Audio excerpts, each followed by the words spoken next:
In today's video, I'm going to teach you how to create interactive maps in PowerPoint. We'll start right inside PowerPoint. Open your presentation and navigate to the slide where you want the map to appear. So the layout is set before you add any visuals. To insert the map, go to the Insert tab, choose Chart, then scroll until you find Map. Select Filled Map and click OK.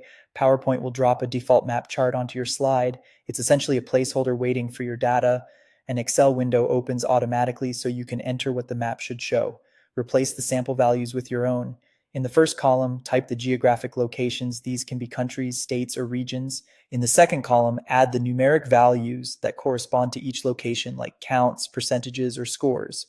As you type, the map updates instantly, shading areas based on the values you provide. Accuracy matters here. Make sure each location name is spelled correctly and uses a standard form. Consistent names help PowerPoint recognize and map them properly, so double check capitalization and spacing if something doesn't appear. When you're done, simply close the Excel window. There's no separate save needed. The data is stored right inside your PowerPoint file, and you can reopen it later with edit data if you need changes. Back on the slide, click the map and use the corner handles to resize it while keeping proportions, then drag it into position. Align it with your title, text, or images so the slide feels balanced and easy to read. To adjust the overall color scheme, select the map, go to the Chart Design tab, and choose Change Colors.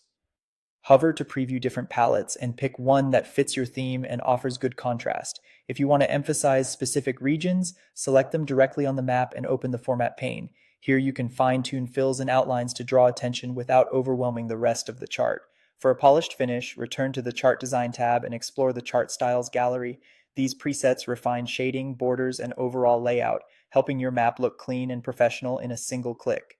Interactive maps are great for presenting geographic data clearly, highlighting regional differences, and making slides more engaging. No third-party tools required. And that's it. If you found this tutorial helpful, don't forget to like this video and subscribe for more PowerPoint tips and tutorials.